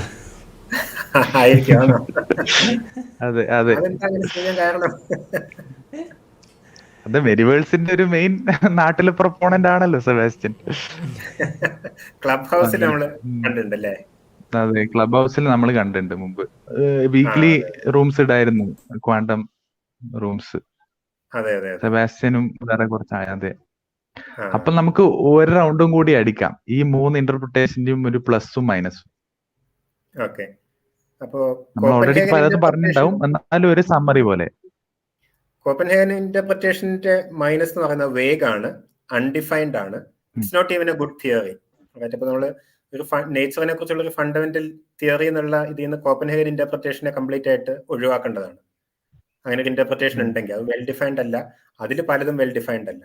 എനിക്കൊന്ന് ഫിലോസഫി സർക്കിൾസിൽ കോപ്പൻഹേഗൻ ഇന്റർപ്രിറ്റേഷൻ ഒക്കെ ഓൾറെഡി തള്ളിക്കളഞ്ഞു കഴിഞ്ഞു എന്നാണ് തോന്നുന്നത്. പിന്നെ ശരിക്കും 2 സീരിയസ് പോസിബിലിറ്റീസ് നമുക്ക് വേറെ ഉണ്ട്. നമ്മളിപ്പോ ഡിസ്കസ് ചെയ്തതിൽ സീരിയസ് ആയിട്ടുള്ള പോസിബിലിറ്റീസ് എന്ന് പറഞ്ഞാൽ ബോമിയൻ മെക്കാനിക്സ് എന്ന് പറയും. Pilot wave theory, de Broglie Bohm interpretation, Bohmian മെക്കാനിക്സും മെനി വേൾഡ്സും ആണ്. അതിൽ തന്നെ കമ്മിറ്റ്മെന്റ്സ് കുറവെടുക്കുന്നത് മെനി വേൾഡ്സ് തിയറിയാണ്. എക്സ്ട്രാ ഒന്നും നമ്മൾ ഇടുന്നില്ല, just Schrodinger equation and time evolution according to Schrodinger equation. അതെ, എനിക്കൊരു പ്ലസ് പറയാൻ തോന്നിയത് കോപ്പൻഹേഗനെ പറ്റിയിട്ട് ഒരു direct interpretation of our experience ആണ്. അതായത് നമ്മൾ നോക്കുന്നതിന് മുമ്പേ ഒരു സൂപ്പർ പൊസിഷനിലാണ്, ഞാൻ നോക്കുമ്പോൾ ഒന്നേ കാണുന്നുള്ളൂ. അതിന്റെ അർത്ഥം നേരത്തെ സൂപ്പർ പൊസിഷൻ ഉണ്ടായ ഒരു സാധനം ഞാൻ നോക്കിയപ്പോൾ കൊളാപ്സ് ആയി. ഡയറക്റ്റ് ഇന്റർപ്രിട്ടേഷൻ ഓഫ് നമ്മുടെ എക്സ്പീരിയൻസ്. പക്ഷെ സിംപ്ലസ്റ്റ് നമ്മുടെ ഷ്രോഡിംഗർ ഇക്വേഷന്റെ ഡയറക്റ്റ് എക്സ്പ്ലനേഷൻ അല്ല, ഡയറക്റ്റ് ഒരു ഇന്റർപ്രിട്ടേഷൻ അല്ല. നമ്മുടെ എക്സ്പീരിയൻസ് നമ്മൾ ഷ്രോഡിംഗർ ഇക്വേഷന്റെ മുകളിൽ അമർത്തി വെക്കുന്ന ഒരു ഇന്റർപ്രിട്ടേഷൻ ആണ് കോപ്പൻഹേഗൻ എന്ന് പറഞ്ഞത്. അത് ഈ കാര്യം അവർ അന്ന് ചിന്തിച്ചിട്ടുണ്ടോ ഇങ്ങനെ സൂപ്പർ പൊസിഷനിലാകുന്നുള്ളൂ. പക്ഷെ നമ്മൾ സൂപ്പർ പൊസിഷനിലാണെന്നുള്ള കാര്യം നമ്മൾ എക്സ്പീരിയൻസ് ചെയ്യുന്നില്ല.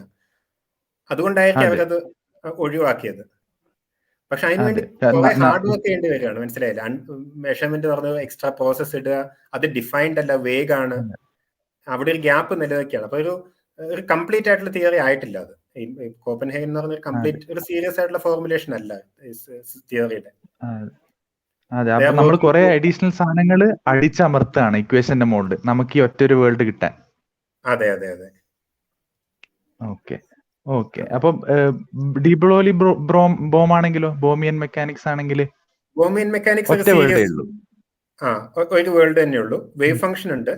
അപ്പൊ വേവ് ഫംഗ്ഷന്റെ എല്ലാ സാധ്യതയും പാർട്ടിക്കിൾ എടുക്കുന്നില്ല, ഒരു പെർട്ടിക്കുലർ സാധ്യത മാത്രമേ എടുക്കുന്നുള്ളൂ. അത് ഏതാ എടുക്കാൻ നമുക്കറിയില്ല, കൊണ്ട് പ്രോബിലിറ്റി ഉപയോഗിക്കണം എന്നുള്ളതാണ്.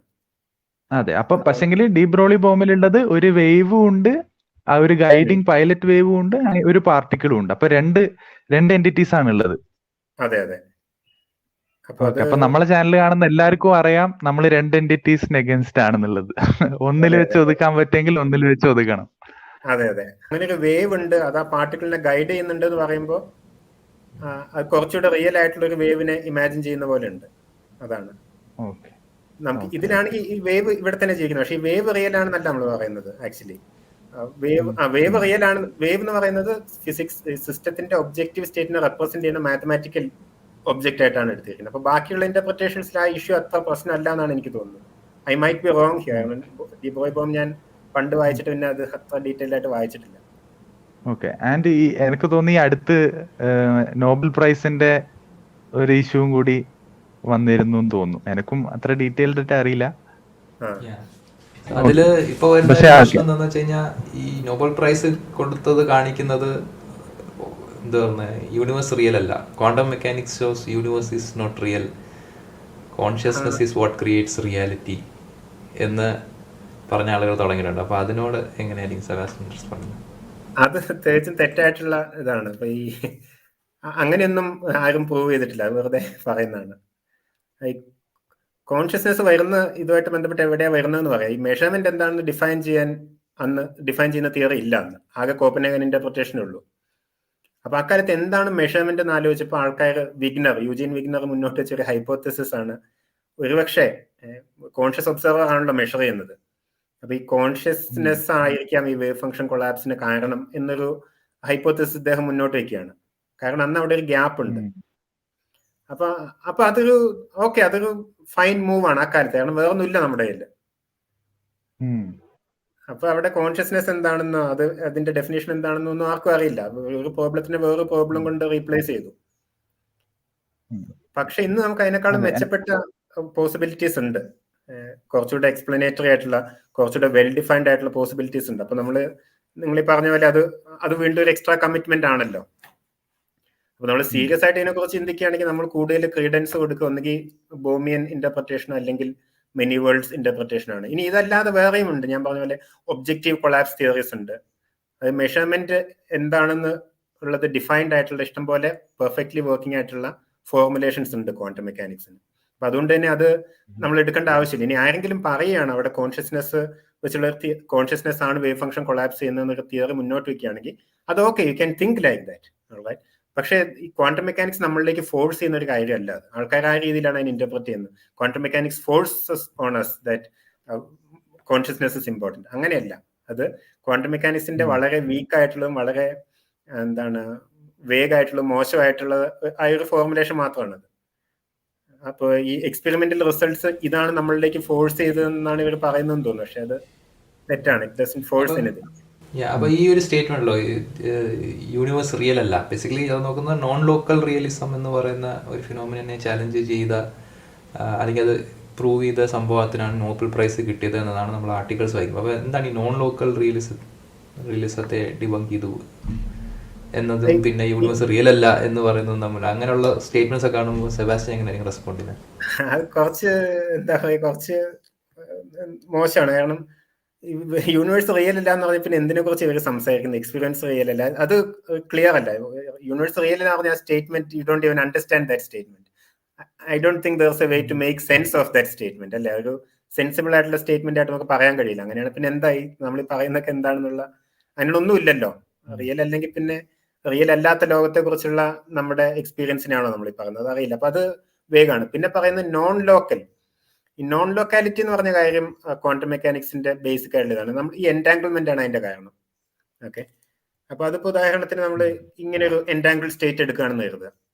ഇനി ഇതാണ് സിസ്റ്റത്തിന്റെ എൻറ്റാങ്കിൾ സ്റ്റേറ്റ് നമുക്കറിയാം. എന്നിട്ട് നമ്മൾ പൂച്ചയെ ഇവിടെ നിർത്തിയിട്ട് ഈ ആറ്റത്തിനെ നേരെ മെഷർ ചെയ്യാതെ വാട്ട് എവർ മെഷർമെന്റ് ഇസ് ആറ്റത്തിനെ സ്പേസ് സ്റ്റേഷനിലേക്ക് അയക്കുകയാണ്, ഇന്റർനാഷണൽ സ്പേസ് സ്റ്റേഷനിലേക്ക് അയക്കുകയാണ്. അപ്പൊ ഇന്റർനാഷണൽ സ്പേസ് സ്റ്റേഷനിൽ ആറ്റം മാത്രമാണ് മെഷർ ചെയ്യുന്നത്. ആറ്റം മെഷർ ചെയ്യുന്നതിന് മുമ്പ് വരെ ഇതാണ് സ്റ്റേറ്റ്, സിസ്റ്റത്തിന്റെ സ്റ്റേറ്റ് ഇതാണ്, കമ്പൈൻഡ് സിസ്റ്റത്തിന്റെ സ്റ്റേറ്റ് ഇതാണ്. ഇന്റർനാഷണൽ സ്പേസ് സ്റ്റേഷനിൽ പോയിട്ട് ആറ്റം നോട്ട് ഡീക്കേഡ് അല്ലെ ഡീക്കേഡ് എന്നാണ് മെഷർ ചെയ്യുന്നതെന്ന് കരുതുക. അപ്പൊ ഇൻസ്റ്റന്റേനിയസ്ലി എന്താ അറിയാം? നമ്മുടെ ഭൂമിയിൽ വിട്ടിട്ട് പോയ പൂച്ച ഡെഡ് ആണെന്ന് അറിയാൻ കഴിയും. അറിവ് മാത്രമല്ല പ്രശ്നം. കാരണം ക്വാണ്ടം മെക്കാനിക്സ് പറയുന്ന മെഷർമെന്റിന് മുമ്പ് ഇങ്ങനെ ഒരു സ്റ്റേറ്റിലായിരുന്നു. മെഷർമെന്റ് നടത്തുമ്പോൾ സ്റ്റേറ്റ് ചേഞ്ച് ചെയ്യുന്നുണ്ട്. അതായത് ഇന്റർനാഷണൽ സ്പേസ് സ്റ്റേഷനിൽ നമ്മൾ നടത്തിയ മെഷർമെന്റ് ഇൻസ്റ്റന്റേനിയസ്ലി ഭൂമിയിലുള്ള ക്യാറ്റിന്റെ സ്റ്റേറ്റിനെ മാറ്റിയിട്ടുണ്ട് എന്നുള്ളതാണ്. അപ്പൊ ഇതിനെയാണ് നോൺ ലോക്കാലിറ്റി എന്ന അർത്ഥത്തിൽ പൊതുവെ ക്വാണ്ടം മെക്കാനിക്സ് ആയിട്ട് ബന്ധപ്പെടുത്തി പറയുന്നത്. ഇത് ക്വാണ്ടം എൻറ്റാങ്കിൾമെന്റിന്റെ ഡയറക്റ്റ് ആയിട്ടുള്ള ഒരു പ്രൊഡിക്ഷൻ ആണ്. ഇതിനെയാണ് നോൺ ലോക്കാലിറ്റി എന്ന് പറയുന്നത്. അപ്പൊ നോൺ ലോക്കാലിറ്റി എന്നുള്ള വാക്ക് പല അർത്ഥത്തിൽ ഉപയോഗിക്കാറുണ്ട്. നമ്മൾ സാധാരണ ഫിസിക്സിൽ ലോക്കാലിറ്റി എന്ന് പറഞ്ഞ് ഉപയോഗിക്കുന്നു. ഇപ്പോൾ ക്വാണ്ടം ഫീൽഡ് തിയറിയിലൊക്കെ ആണെങ്കിൽ ഒരു തിയറി ലോക്കൽ ആണ് എന്ന് പറയുമ്പോൾ നമ്മൾ ഉദ്ദേശിക്കുന്നത് ലൈറ്റിനേക്കാളും വേഗത്തിൽ ഇൻഫർമേഷൻ നമുക്ക് അയക്കാൻ പറ്റില്ല എന്ന് മാത്രമാണ്. അതാണ് ലൊക്കാലിറ്റിയുടെ ഡെഫിനേഷൻ എങ്കിൽ ക്വാണ്ടം മെക്കാനിക്സ് ലോക്കൽ തന്നെയാണ്. കാരണം ഈ എൻറ്റാങ്കിൾമെന്റ് ഉപയോഗിച്ച് നമുക്ക് ലൈറ്റിനേക്കാളും സ്പീഡിൽ സിഗ്നൽസോ ഇൻഫർമേഷനോ ഒന്നും എനർജി ഒന്നും ട്രാൻസ്മിറ്റ് ചെയ്യാൻ കഴിയില്ല. ഓക്കെ, അതായത് ഇന്റർനാഷണൽ സ്പേസ് സ്റ്റേഷനിൽ മെഷർമെന്റ് നടത്തിയ ആൾ ആറ്റം ഡീക്കേഡ് ആണെന്ന് കണ്ടു. പക്ഷെ അത് എന്റെ മെഷർമെന്റ് ഔട്ട്കം എന്താണെന്നുള്ളതിനെ കുറിച്ച് അറിവ് എനിക്ക് തരുന്നില്ല. ഞാൻ ഭൂമിയിലാണുള്ളത്, ഞാൻ പൂച്ചയാണ് നോക്കുന്നത്. ഇന്റർനാഷണൽ സ്പേസ് സ്റ്റേഷനിലുള്ള ആൾ ഡീക്കേഡ് ആണെന്ന് കണ്ടു, പക്ഷെ അത് എനിക്ക് യാതൊരു ഇൻഫർമേഷനും എന്നിലേക്ക് യാതൊരു ഇൻഫർമേഷൻ എത്തിക്കുന്നില്ല. ഇത് തുറന്നു കഴിഞ്ഞാൽ എന്താണ് ഞാൻ കാണുക എന്നുള്ളത് അയാൾക്കറിയാം, but that information does not reach me. അത് എന്നിലേക്ക് എത്തണമെങ്കിൽ അയാൾ അത് വേറെ ഏതൊരു രീതിയിൽ എന്നോട് പറയണം. അത് ലൈറ്റിനേക്കാളും കുറഞ്ഞ സ്പീഡിൽ തന്നെ കഴിയുള്ളൂ. ആ അർത്ഥത്തിൽ ഇത് ലോക്കൽ തിയറി തന്നെയാണ്. പക്ഷെ സ്പേസിൽ ഡിസ്റ്റന്റ് ആയിട്ട് സെപ്പറേറ്റ് ആയിട്ട് ഒബ്ജക്ട്സ് തമ്മിൽ ഈ രീതിയിൽ കോറിലേഷൻസ് നിലനിൽക്കുന്നതിനെ ഒരു നോൺ ലോക്കാലിറ്റി ആയിട്ട് പറയുന്നുണ്ട്. അതാണ് എടുക്കുന്നതെങ്കിൽ ഈ തിയറി നോൺ ലോക്കലാണ്. There is something non local going on. ഈ നോൺ ലോക്കാലിറ്റി എന്ന് പറയുന്നത് അത്ര ഓക്കെ, നമ്മുടെ special theory of relativity locality എന്ന് പറയുന്ന ഐഡിയ വരുന്ന സ്പെഷ്യൽ തിയറി ഓഫ് റിലേറ്റിവിറ്റിയിൽ നിന്നാണ്. ഓക്കെ, ഇത് സ്പെഷ്യൽ തിയറി ഓഫ് റിലേറ്റിവിറ്റിയെ അങ്ങനെ വയലേറ്റ് ചെയ്യുന്നില്ല. വയലേറ്റ് ചെയ്യണമെങ്കിൽ ആക്ച്വലി ഒരു ഫിസിക്കൽ ഇൻഫർമേഷൻ നമുക്ക് ട്രാൻസ്മിറ്റ് ചെയ്യാൻ കഴിയണം. എനർജിയോ മാറ്ററോ എന്തെങ്കിലും ഇൻഫർമേഷനോ ഇത് ഉപയോഗിച്ച് ട്രാൻസ്മിറ്റ് ചെയ്യാൻ കഴിയണം. അത് ട്രാൻസ്മിറ്റ് ചെയ്യാൻ കഴിയാത്തിടത്തോളം കാലം സ്പെഷ്യൽ തിയറി ഓഫ് റിലേറ്റിവിറ്റിനെ അത് വയലേറ്റ് ചെയ്യുന്നില്ല ബൈ ലെറ്റർ. അപ്പൊ ആ സെൻസിലെല്ലാം പെർഫെക്റ്റ്ലി ലോക്കലാണ്. പക്ഷെ ഇങ്ങനെ ഡിസ്റ്റന്റ്ലി സെപ്പറേറ്റഡ് ആയിട്ടുള്ള ഒബ്ജക്ട്സ് തമ്മിൽ കോറിലേഷൻസ് നിലനിൽക്കുന്നുള്ളതിനെ നോൺ ലോക്കാലിറ്റി എന്ന് വിളിക്കാൻ നമ്മൾ തീരുമാനിക്കുകയാണെങ്കിൽ നമ്മുടെ ലോകം നോൺ ലോക്കൽ ആണ് എന്ന് അക്സെപ്റ്റ് ചെയ്യുക എന്ന് മാത്രമേ ഉള്ളൂ. ഓക്കെ, അപ്പൊ വരുന്ന ചോദ്യം, അപ്പൊ ക്വാണ്ടം മെക്കാനിക്സ് അനുസരിച്ച് നോൺ ലോക്കൽ ആണ്, പിന്നെ എന്തുകൊണ്ടാണ് ലൊക്കാലിറ്റി നമുക്ക് നമ്മുടെ ക്ലാസിക്കൽ വേൾഡിൽ ലൊക്കാലിറ്റി കാണുന്നത് എന്നുള്ളത് ക്വാണ്ടം മെക്കാനിക്സ് വിശദീകരിക്കേണ്ട ഒരു കാര്യം മാത്രമായിട്ട് മാറുകയാണ്. അത്രേ ഉള്ളൂ. അല്ലാതെ അതിൽ കൂടുതൽ അവിടെ വലിയ നമ്മുടെ റിയലിസ്റ്റിനെ മുഴുവൻ എടുത്ത് കളയേണ്ട രീതിയിലുള്ള ഒരു റിസൾട്ട് ഒന്നും അല്ല അത്. Just says that reality, quantum mechanical reality is known local in this sense. That's all. We just accept non-locality and we are done. Okay, അപ്പം എവററ്റ് ഇന്റർപ്രിട്ടേഷനിലേക്ക് അതിന് മാത്രം പുഷ് ബാക്ക് കൊടുത്തിട്ടില്ല എന്ന് വേണ്ട. അപ്പം എവററ്റ് ഇന്റർപ്രിട്ടേഷനിൽ ഇത്രയും യൂണിവേഴ്സസ്, ഒരു അബ്സേർഡ് എമൗണ്ട് ഓഫ് യൂണിവേഴ്സസ്, ഒന്നിൽ ഞാൻ ചായ കുടിക്കുന്നു, ഒന്നിൽ ഞാൻ കാപ്പി കുടിക്കുന്നു, എന്താ നടക്കുന്നത്? അപ്പൊ അങ്ങനെ ഒരു ഒബ്ജക്ഷൻ വരികയാണെങ്കിൽ ഒന്നിൽ ചായ കുടിക്കുന്നതിൽ കാപ്പി കുടിക്കുന്ന നമ്മൾ കുറച്ചുകൂടെ സ്പെസിഫിക് ആയിട്ട് പറയാം. ഒരു ക്വാണ്ടം മെക്കാനിക്കൽ റിസൾട്ടിന്റെ മെഷർമെന്റ് വെച്ചിട്ടാണ് നമ്മൾ ഈ ചായ കുടിക്കാനാണോ കാപ്പി കുടിക്കാനോ വേണ്ടതെന്ന് തീരുമാനിക്കുകയാണെങ്കിൽ ഒരു ബ്രാഞ്ചിൽ കാപ്പി, ഒരു ബ്രാഞ്ചിൽ ചായയും കുടിക്കണം. ഉദാഹരണത്തിന് നമ്മൾ ക്യാറ്റ് എക്സ്പെരിമെന്റ് നടത്തുകയാണ്. എന്നിട്ട് പറയുകയാണ് ക്യാറ്റിനെ ജീവനോടെ കാണുകയാണ് ഞാൻ ചായ കുടിക്കും, ഡെഡ് ആയിട്ടാണ് കാണുന്നെങ്കിൽ ഞാൻ കാപ്പി കുടിക്കും മധുരമില്ലാതെ എന്ന് പറയുകയാണെങ്കിൽ ഒരു ബ്രാഞ്ചിൽ ചായ കുടിക്കും, ഒരു ബ്രാഞ്ചിൽ മധുരമില്ലാതെ കാപ്പി കുടിക്കും. അതായത് ഈ quantum mechanics all imaginary worlds exist ചെയ്യുന്നല്ല, ഓൾ ഇമാജിൻ ചെയ്യാൻ പറ്റുന്ന എല്ലാം എക്സിസ്റ്റ് ചെയ്യുന്നല്ല. അല്ല, ഷ്രോഡിംഗർ ഇക്വേഷൻ അനുസരിച്ച് അവൈലബിൾ ആയിട്ടുള്ള വേൾഡ്സ് എക്സിസ്റ്റ് ചെയ്യുന്നുണ്ട്. പക്ഷെ അത് തന്നെ വളരെയധികം ഉണ്ട് എന്നുള്ളത് ശരിയാണ്. അത് വളരെയധികം ഉണ്ട് എന്നുള്ളത് ശരിയാണ്. May be an infinite number, നമുക്കറിയില്ല. May be a finite number, may be an infinite number. പക്ഷെ വളരെ ലാർജ് ആണ്. ഇത്രയും ബ്രാഞ്ചസ് ഉണ്ട്. അത്രയും ലോകംസ് പോസ്റ്റുലേറ്റ് ചെയ്യുന്ന ഒരു തിയറി എങ്ങനെയാണ് സിമ്പിൾ ആണെന്ന് പറയാം? അങ്ങനെ നമ്മൾ പോസ്റ്റുലേറ്റ് ചെയ്യുന്നില്ല. അതാണ്, അങ്ങനെ ലോകം ഉണ്ട് നമ്മൾ തിയറിയിൽ പോസ്റ്റുലേറ്റ് ചെയ്യുന്നില്ല. നമ്മൾ ആകെ എടുക്കുന്ന ഷ്രോഡിംഗർ ഇക്വേഷൻ ആണ്. നമുക്ക് ലോകത്തെക്കുറിച്ചുള്ള ഏറ്റവും മികച്ച, ഏറ്റവും എക്സ്പെരിമെന്റലി സക്സസ്ഫുൾ ആയിട്ടുള്ള, ഏറ്റവും എക്സ്പെരിമെന്റലി വെരിഫൈഡ് ആയിട്ടുള്ള ഷ്രോഡിംഗർ ഇക്വേഷൻ മാത്രമാണ് നമ്മൾ എടുക്കുന്നത്. നമ്മൾ വേറെ വേൾഡ് ഉണ്ട് എന്നുള്ള പോസ്റ്റുലേറ്റ് ചെയ്യുന്നില്ല. നമ്മൾ പോസ്റ്റുലേറ്റ് ചെയ്യുന്ന ഷ്രോഡിംഗർ ഇക്വേഷൻ മാത്രമേ ഉള്ളൂ. ബാക്കി എല്ലാ ഈ വേൾഡ്സ് മൊത്തം ഉണ്ട് ഷ്രോഡിംഗർ ഇക്വേഷന്റെ ഉള്ളില്. പ്രഡിക്ഷൻ മാത്രമാണ്. ഓക്കെ, അപ്പൊ ബാക്കിയുള്ളവർ പറയുന്ന പോലെ ബാക്കിയുള്ള എല്ലാ ഇന്റർപ്രിട്ടേഷനും ഒരു ഡിസപ്പിയറിംഗ് വേൾഡ്സ് ഇന്റർപ്രിട്ടേഷൻ ആണ്. അതെ, അത് എക്സ്ട്രാ കമ്മിറ്റ്മെന്റ്. അവർ കയ്യിൽ നിന്ന് സാധനം ഇട്ടിട്ടാണ് ബാക്കിയുള്ള യൂണിവേഴ്സസിനെ മായ്ച്ചു കളയുന്നത്. കാരണം അവർ ഒറ്റൊരു യൂണിവേഴ്സ് മാത്രമേ കാണുന്നുള്ളൂ എന്നുള്ളത് കൊണ്ട്. ബട്ട് അതെ ഈവൻ മെനിവേഴ്സിലും നമ്മൾ ഒരു യൂണിവേഴ്സ് മാത്രമേ കാണൂ എന്നാണ് ഡീകോഹറൻസ് പറയുന്നത്. അതെ അതെ അപ്പൊ പക്ഷെ നമുക്ക് ബാക്കി നമ്മൾ വേൾഡ്സ് എക്സ്പെക്ട് ചെയ്യുന്നത് ഇത് തന്നെയാണ്. അതെ അതെ നമ്മൾ വേൾഡിന്റെ അപ്പിയറൻസിന്റെ കേസിൽ നമ്മൾ എക്സ്പെക്ട് ചെയ്യുന്നത് മെനി വേൾഡ്സ് പിക്ചറിൽ ഇത് തന്നെയാണ്, എക്സാക്ട്ലി ഇത് തന്നെയാണ്. അതെ, അപ്പൊ അത് ഓക്കെ. ഷ്രോഡിംഗർ ഇക്വേഷൻ അപ്പൊ എക്സ്ട്രാ പോസ്റ്റ്ലേറ്റ് ഇല്ല എന്നുള്ളതാണ്. അപ്പൊ ശരിക്കും നമ്മൾ നോക്കുകയാണെങ്കിൽ തിയറിക്ക് എക്സ്ട്രാ പോസ്റ്റ്ലേറ്റ് ഇല്ല, ബാക്കി എല്ലാ തിയറിക്കും എക്സ്ട്രാ പോസ്റ്റ്ലേറ്റ്സ് ഉണ്ട്, മെനി വേൾഡ്സിന് മാത്രമാണ് എക്സ്ട്രാ പോസ്റ്റ്ലേറ്റ്സ് ഇല്ലാത്തത്. അതുകൊണ്ട് ആ തിയറിയാണ് കൂടുതൽ നമ്മൾ ഒക്കാംസ് റൈസർ അല്ലെ നിങ്ങളുടെ ചാനൽ എപ്പോഴും പറയുന്ന കാര്യങ്ങളുണ്ട്. അതെ, മിനിമം നമ്മൾ നമ്പർ പേര് പറയാറില്ല, നമ്മള് സിംപ്ലിസിറ്റി എന്നേ പറയാറുള്ളൂ. സിംപ്ലിസിറ്റി എന്ന് പറയാം. സിംപ്ലിസിറ്റി. അപ്പൊ സിംപ്ലിസിറ്റി നമ്മൾ നോക്കുന്നത് ഈ ഇക്വേഷനും തിയറി ലെവലിലാണ് നമ്മൾ സിംപ്ലിസിറ്റി നോക്കുന്നത്, അല്ലാണ്ട് വേൾഡിന്റെ ലെവലിലല്ല, അതെ അതെ അതാ അല്ലെങ്കിൽ പറയുന്നത്. നമ്മുടെ ഇൻഡ്യൂഷന്റെ ലെവലിലല്ല. അതെ അതെ ഓക്കെ, അതായത് എപ്പിസ്റ്റമോളജിക്കലി അങ്ങനെയല്ലേ പറയാ, എപ്പിസ്റ്റമോളജിക്കലി ഏറ്റവും സിമ്പിൾ ആയിട്ടുള്ള തിയറി ഇതാണ്. പക്ഷെ ആ തിയറി പ്രഡിക്റ്റ് ചെയ്യുന്ന ഓണ്ടോളജി കുറച്ച് എക്സ്പാൻസീവ് ആണെന്ന് മാത്രം. പക്ഷെ അത് തിയറിയുടെ പ്രൊഡിക്ഷൻ ആണ്, അത്രേ ഉള്ളൂ. അതിന് അതെ, അത് എക്സ്ട്രാ പോസ്റ്റേറ്റ് അല്ല, തിയറിന്റെ പ്രഡിക്ഷൻ ആണ്. എക്സാക്ട്ലി, അതെ.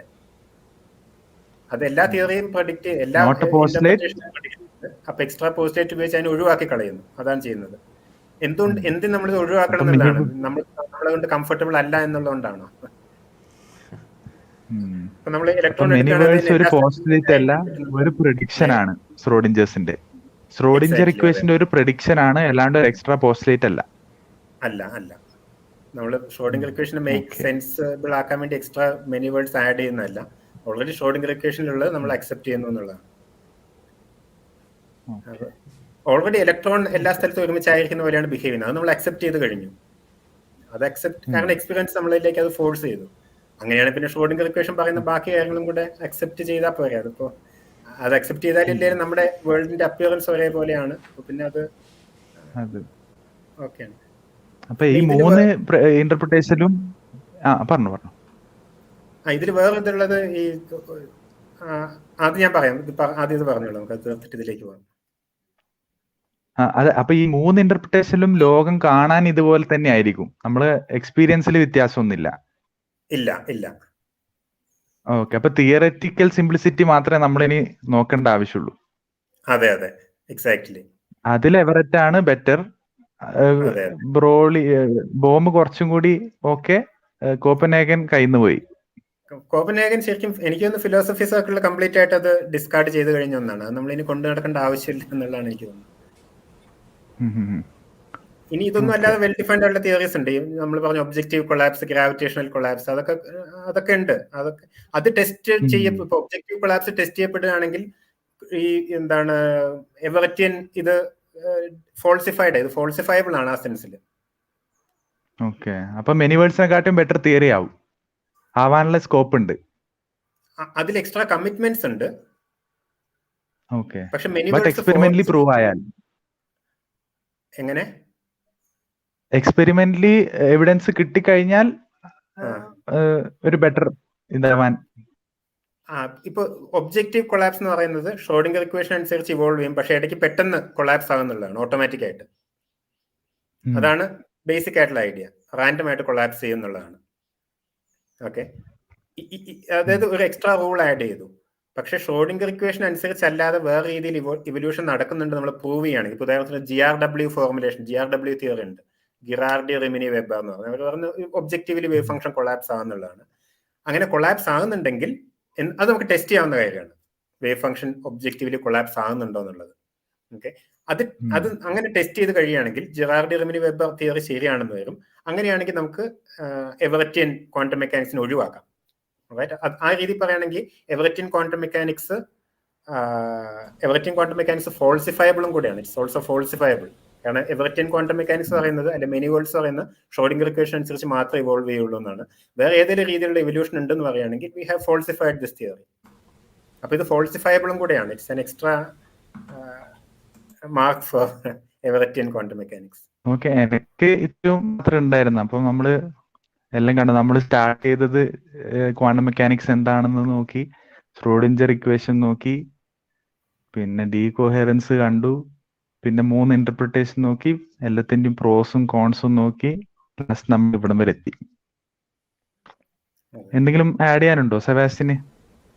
ഇതിപ്പോ ഞാനിത് മെയിനായിട്ട് ഇതിലേക്ക് എത്തുന്ന ഷോൺ കാരോളിന്റെ വർക്ക് വായിച്ചിട്ടും ഒക്കെയാണ്, ലെക്ചേഴ്സ് കേട്ടിട്ടും ഒക്കെയാണ്. ഷോൺ കാരോൾ ഇപ്പൊ കാര്യങ്ങളൊക്കെ വളരെ ക്ലിയർ ആയിട്ട്, മെനി വേൾഡ്സിന്റെ എനിക്ക് ഏറ്റവും ഫേമസ് ആയിട്ടുള്ള ഒരു പ്രോപ്പണന്റും കൂടിയാണ്. അപ്പൊ അദ്ദേഹം വളരെ ക്ലിയർ ആയിട്ട് ഇതുമായിട്ട് ബന്ധപ്പെട്ട സറ്റിലിറ്റീസ് വിശദീകരിക്കുന്ന ഇഷ്ടംപോലെ വീഡിയോസും പുസ്തകങ്ങളും ഒക്കെ അവൈലബിൾ ആണ്. ഞാനും ഷോൺ കാരൽ വഴി തന്നെയാണ് ഫസ്റ്റ് മെനി വേൾഡ്സിൽ വന്നത്. എനിക്കൊന്ന് പുള്ളിക്ക് ഒരു മൈൻഡ്സ്കേപ്പ് പോഡ്കാസ്റ്റ് ഉണ്ട്, അതിലും ഡിഫറെന്റ് ഫിസിസിസ്റ്റും വരാറുണ്ട്. എനിക്കൊന്ന് ഇപ്പം ടിം മോഡലിൻ വന്നു, ഡേവിഡ് ആൽബർട്ട്, കുറെ ആൾക്കാർ, ഡേവിഡ് വാളസ്, എല്ലാരും വരുന്ന ഒരു നല്ല പ്ലാറ്റ്ഫോമാണ് മൈൻഡ്സ്കേപ്പ്. അതെ അതെ ശരിയാണ്. അപ്പൊ ഇദ്ദേഹം എഴുതിയ ബുക്ക് ഉണ്ട്, എന്താണ് സംതിങ് ഡീപ്ലി ഹിഡൻ. അപ്പൊ അത് വായിച്ച നമ്മള്, അതായത് if you want to be Everett read that book എന്നുള്ളതാണ്. അതിന്റെ ഒബ്ജക്ഷൻസ് ഒക്കെ അദ്ദേഹം അഡ്രസ് ചെയ്യുന്നുണ്ട്, സോൾവ് ചെയ്യാത്ത പ്രോബ്ലംസ് എന്താണെന്ന് പറയുന്നുണ്ട്. അതിന് വേറെ അദ്ദേഹം ആഡഡ് അഡ്വാൻറ്റേജ് ആയിട്ട് കാണുന്നത്, ഇപ്പൊ നമ്മൾ എവററ്റിന്റെ ഇത് എടുക്കുകയാണെങ്കിൽ, എവററ്റിന് അദ്ദേഹത്തിന്റെ ഗൈഡ് കൊടുത്ത പ്രോജക്റ്റ് എന്ന് പറയുന്നത് ഗ്രാവിറ്റിയെ ക്വാണ്ടൈസ് ചെയ്യുക എന്നുള്ളതാണ്, ക്വാണ്ടം തിയറി ഓഫ് ഗ്രാവിറ്റി കണ്ടുപിടിക്കുക എന്നുള്ളതാണ്. അപ്പൊ അന്ന് അത് എളുപ്പമാണെന്ന് കരുതിയത്. അപ്പൊ അത് PhD പ്രോജക്റ്റ് ആയിട്ട് ജോൺ വീലർ എവററ്റിന് കൊടുക്കുക ചെയ്തത്. അപ്പൊ എവററ്റ് ക്വാണ്ടം മെക്കാനിക്സ് നോക്കിയപ്പോ, ഇത് ഷോൺ കാരോൾ പറഞ്ഞ് ഞാൻ കേട്ടാണ്, ഞാൻ വേറെ സോഴ്സ് ഒന്നും വായിച്ചിട്ടില്ല.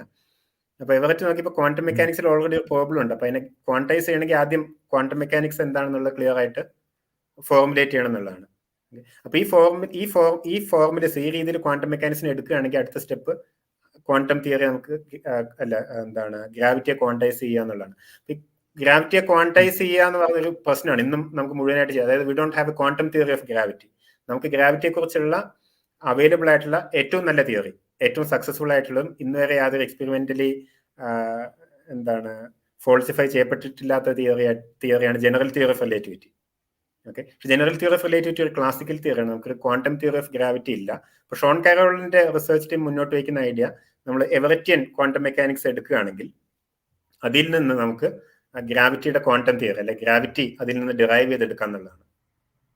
ഓക്കെ, അപ്പൊ അതിന് നമ്മൾ ഏറ്റവും കറക്റ്റ് ആയിട്ടുള്ള രീതിയിൽ ആദ്യം ക്വാണ്ടം മെക്കാനിക്സ് ഫോർമുലേറ്റ് ചെയ്യുക. Just take the Schrödinger equation.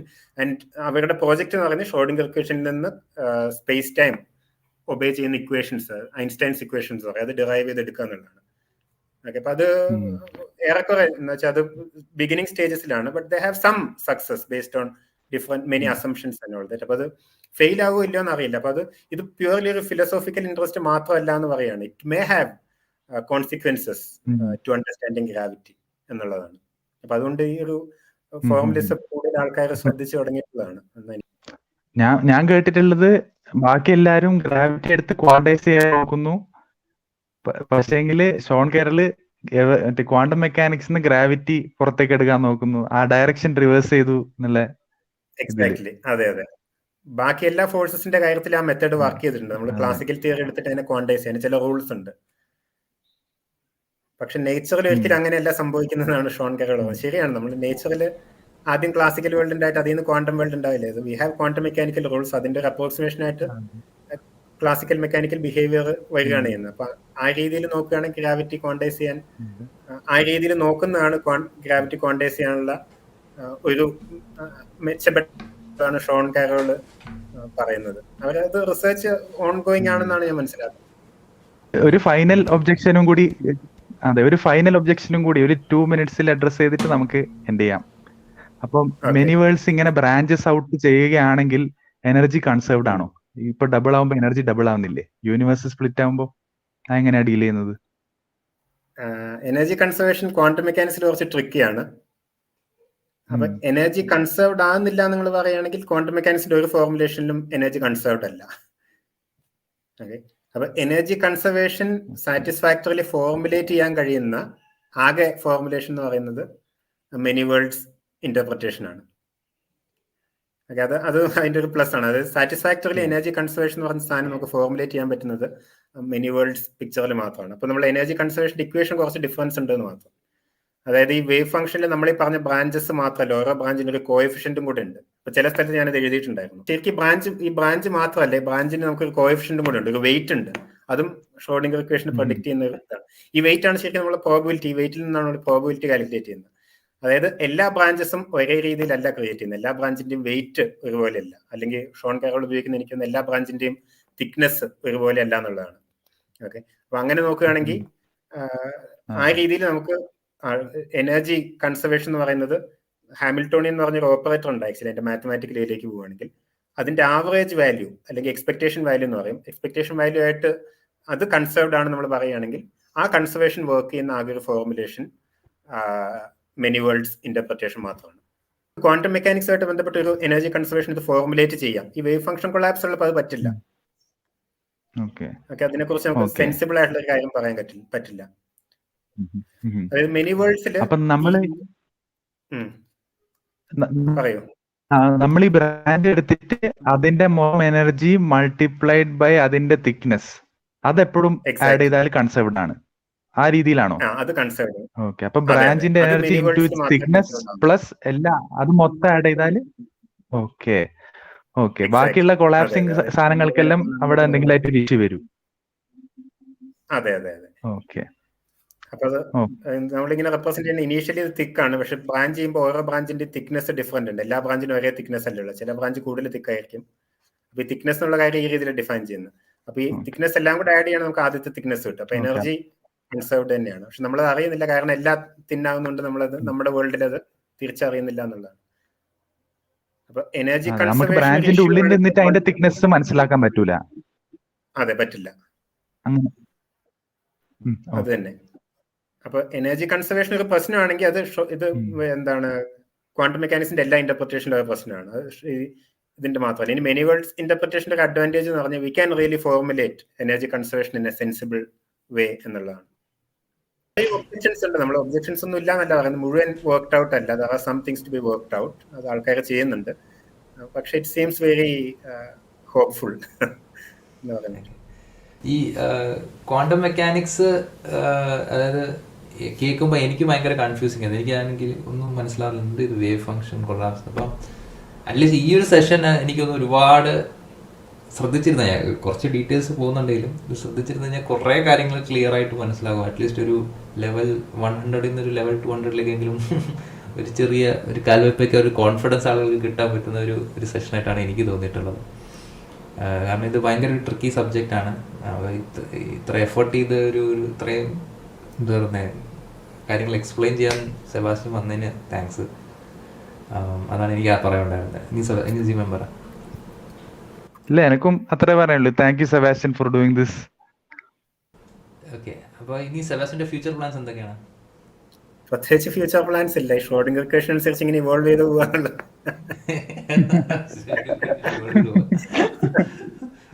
Happy ആവുക, സ്ഥലത്ത് സാഡ് ആവുക. അതെ, ഷ്രോഡിംഗർ ഇക്വേഷൻ ഓൾറെഡി ഉണ്ട്, നമ്മൾ പ്രത്യേകിച്ച് ഒന്നും ചെയ്യേണ്ട ആവശ്യമില്ല. നല്ല വ്യൂ പോയിന്റ് അല്ല തമാശയായിട്ട് പറഞ്ഞത്. ഇത് വീട്ടിലെ സെറ്റപ്പ് ആണോ അതോ ലൈബ്രറി ഒന്നാണോ? അത് വീട്ടിലുള്ള ലൈബ്രറിയാണ്. വീട്ടിൽ ലൈബ്രറി സെറ്റ് ചെയ്തിട്ട് എത്രയും വലുത്? അത് അത്ര വലുതല്ല, ഈ വീഡിയോയിൽ കാണുമ്പോൾ കുറച്ച് വലുതായിട്ട് തോന്നുന്നതാണ്, വലുതാക്കണം എന്നുണ്ട്. ഓ,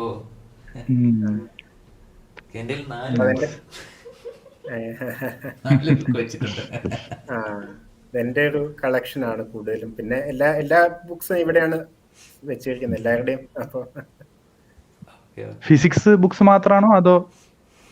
കൂടുതലും ഫിസിക്സ് ആണ്. ഫിസിക്സ് മാത്രമല്ല ഉള്ളത്, വേറെയും ഉണ്ട്. ഒരു ഫിലോസഫി ബുക്കാണ്, വാട്ട് ഈസ് റിയൽ. അത് ഞാൻ സജസ്റ്റ് ചെയ്യാന്ന് വിചാരിച്ച ബുക്ക്, അതുകൊണ്ട് ഞാൻ അവിടെ മുൻപ് തന്നെ വെച്ചതാ. ഇത് ക്വാണ്ടം മെക്കാനിക്സിന്റെ ഹിസ്റ്ററി പറയുന്ന ഒരു ബുക്കാണ്, നല്ല book. Adam Becker, what is real, excellent. അപ്പൊ അത് ക്വാണ്ടം മെക്കാനിക്സിന്റെ ഹിസ്റ്ററി എന്ന് പറഞ്ഞാൽ ഞാനീ പറഞ്ഞ കാര്യങ്ങൾ പലതും നല്ല രസമായിട്ട്, കഥകളെല്ലാം വളരെ ക്ലിയർ ആയിട്ട് പറയുന്നുണ്ട്. ബോറിന്റെ കുറെ കഥകളും കോപ്പൻഹേഗൻ ഇന്റർപ്രിറ്റേഷൻ, അങ്ങനെയുള്ള കാര്യങ്ങൾ. അത് ക്വാണ്ടം മെക്കാനിക്സിന് മുമ്പുള്ള ഹിസ്റ്ററി അല്ല, ക്വാണ്ടം മെക്കാനിക്സ് ഫോർമുലേറ്റ് ചെയ്ത് കഴിഞ്ഞുള്ള അതിന്റെ ഹിസ്റ്ററി, ഇങ്ങോട്ടുള്ള ഹിസ്റ്ററി. ഇനി വേണമെങ്കിൽ ഓഡിയൻസിന് ഇഷ്ടമാണെങ്കിൽ വല്ല ഫോളോ അപ്പ് എപ്പിസോഡ്സ് വേണമെങ്കിൽ സെബാസ്റ്റ്യൻ ഫ്രീ ആണോ? ഓ, തീർച്ചയായിട്ടും. വേറെ ടോപ്പിക്സ് പറ്റിയായിരിക്കും കൂടുതലും. കാരണം നമുക്ക് നമ്മള് ക്ലബ് ഹൗസ് റൂമിലുള്ള ആളുകൾ വന്നിട്ട് ക്വാണ്ടം മെക്കാനിക്സിൽ ബോധം ഉണ്ടെന്ന് പറഞ്ഞല്ലോ എന്നൊക്കെ പറഞ്ഞാണ് ആളുകൾ വന്ന് സംസാരിക്കാൻ ശ്രമിക്കുന്നത്. ക്വാണ്ടം മെക്കാനിക്സുമായിട്ട് കണക്ട് ചെയ്തിട്ട് കൊണ്ടുവരാൻ എനിക്ക് വലിയ സ്കോപ്പ് ഉണ്ടെന്ന് തോന്നില്ല എനിക്ക്. വേറെ എന്തെങ്കിലും വഴി വേണമെങ്കിൽ വന്നു. പക്ഷെ ക്വാണ്ടം മെക്കാനിക്സ് വഴി വരുന്ന എൻട്രി ബ്ലോക്ക്ഡ് ആണെന്നാണ് എനിക്ക് തോന്നിയിട്ടുള്ളത്. അതിന് വലിയ സാധ്യതയില്ല. കോൺഷ്യസ്നെസ് നമ്മൾ മനസ്സിലാക്കിയെടുത്തോളം ക്ലാസിക്കലായിട്ട് തന്നെ നമുക്ക് വിശദീകരിക്കാൻ പറ്റേണ്ട കാര്യമാണ്. ബ്രെയിനുമായിട്ട് ബന്ധപ്പെട്ടാണ് നമ്മൾ എടുക്കുന്നതെങ്കിൽ. അന്ന് പ്രതീഷിന്റെ ഒരു വീഡിയോ കണ്ടിട്ടുണ്ടായിരുന്നു, മെറ്റീരിയൽ എന്തായിരുന്നു അത്, കോൺഷ്യസ്നെസിന്റെ മെറ്റീരിയലിസ്റ്റിക് ഇല്യൂഷനിസം. ഇല്യൂഷനിസം. എന്ത് തന്നെയാണെങ്കിൽ നമ്മുടെ ബ്രെയിനുമായിട്ട് ബന്ധപ്പെട്ട ഒരു കാര്യമാണെന്നുള്ളതാണ്. അപ്പൊ അത് ക്ലാസിക്കൽ ബ്രെയിനിന്റെ വലുപ്പത്തിലൊന്നും ഒരിക്കലും ക്വാണ്ടം മെക്കാനിക്കൽ എഫക്ട്സ് ആ രീതിയിൽ നിലനിൽക്കില്ല. ഡീകോഹിറൻസ് സംഭവിച്ചു പോകും. പിന്നെ ക്ലാസിക്കലായിട്ട് മാത്രം അത് മനസ്സിലാക്കാൻ കഴിയുന്നുണ്ടാവും. ഓക്കെ, എന്നാ ശരി. എന്നാ ഓക്കെ, അപ്പം താങ്ക്സ് അഗൈൻ, ബൈ.